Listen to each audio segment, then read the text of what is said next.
Beep beep. What is up, ninjas? My name is Sam World, and too much of a good thing is a bad thing. Now, over the years of me doing this for a living here on YouTube, I've been getting a lot of comments and emails over the years related to quitting school and quitting your job in order to pursue music production full time. A lot of times I get people telling me stuff like I'm gonna be at home all day and make music and become better and become a superstar and whatnot, because that seems to be the logical choice for a lot of people. Now, a lot of you guys are gonna get those dreams to become reality with this whole coronavirus pandemic going on, so that you can play a role in preventing the spread of the virus, which is a good thing. But a lot of you guys really fast are gonna start to learn and start to see what it feels like to actually be at home all day working on music. And I'm gonna tell you guys right now, it's not all it's cut out to be. You know, in your head, you imagine yourself producing, constantly making bangers, but there's gonna be hard times as well, like having a writer's block, not liking to produce, and certain stuff like that. So today I wanted to make a video on things you can do for yourself to become better producers during this quarantine time that doesn't involve you sitting down on the computer and trying to force an idea out. These are going to be little things that I've done for myself that actually help a lot when you get inspired, so that you can use that information that you've learned, the skills you've acquired, in order to make a better song every single time. This is usually how music production is, guys. It's not always going to be like, oh, I'm going to have ideas all galore. But again, you got to fight through it. And sometimes if you want to take a break, maybe a day or so, it's totally fine to go turn on the PS4 and play a little bit of Call of Duty Warzone, which I've been doing as well. Anyways, guys, let's get straight into these tips. My first recommendation for you guys is going to be obviously to watch YouTube tutorials. But again, if you're having a bad studio day and you're not inspired, practice what is being taught on the tutorial. For instance, I watched the tutorial on how to compress a piano properly. So what I did is I went inside of Ableton, I set up a chord progression with a melody on top, and then I practiced what they taught in the video and started compressing to get something that I was kind of going for. Now, this is good because let's say I start working on a song and I want to have a piano in it, then I'll know, okay, I know I can kind of compress this way and this is how I should go about it.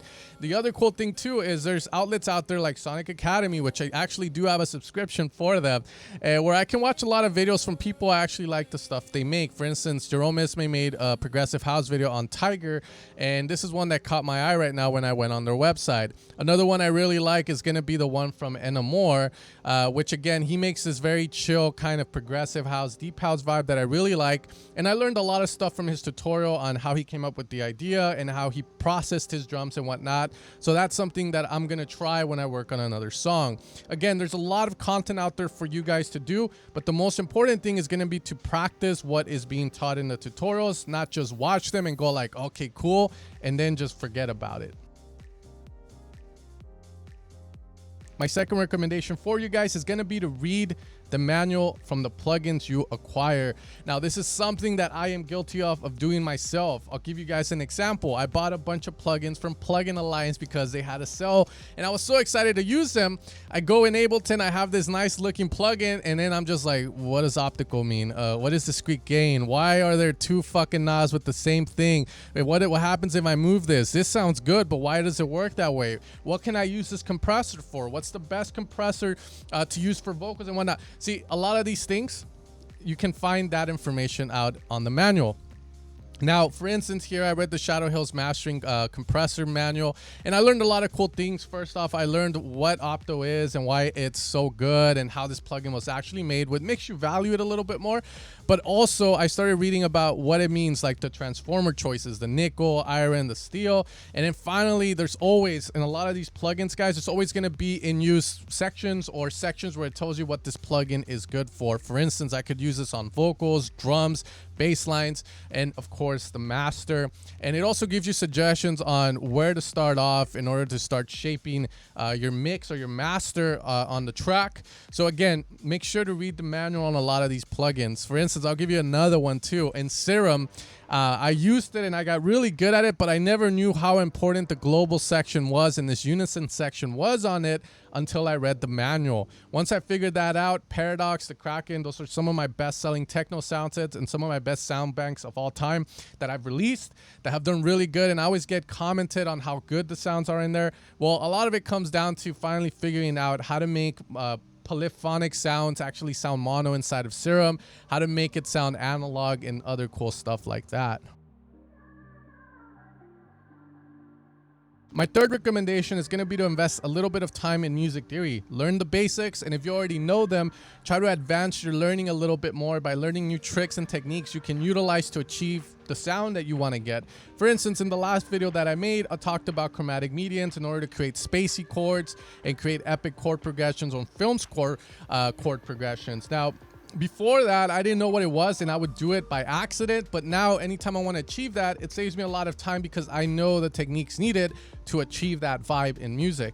Another cool plugin if you're looking for a good theory book to use is Hook Theory. Now, I'm not sponsored by them in any way. I don't have an affiliate link. I just like the product a lot because this taught me a lot of the good basics on how melodies are and how to utilize chord progressions. And the cool thing is that each section they'll teach you something and then they'll give you where it's been applied, like a popular song, on how chord progressions come together, how to create tension, how to wait out going to home so that you can create more of a memorable feel, and a lot of cool stuff like that. Okay, and finally, the last thing I'll say is they do have this thing called Hook Pad, and I like using this. You know, one of the things with a lot of my students that I have is that they'll tell me they go to a lot of these music production conventions, mainly dance music ones like Dance Fair and I believe Aid, and a lot of them tell me how some producers will tell them to actually steal chord progressions from other people, as a lot of these chord progressions are just overused in the sense that chord progressions don't make the song. It's more about how you do it, what kind of sounds you pick, and what kind of melodies you put on top of them.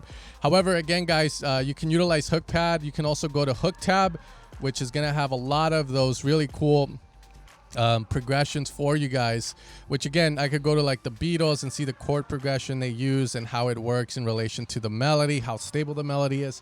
A lot of cool things to go, and this part is free here. The book is the only thing that's going to cost you.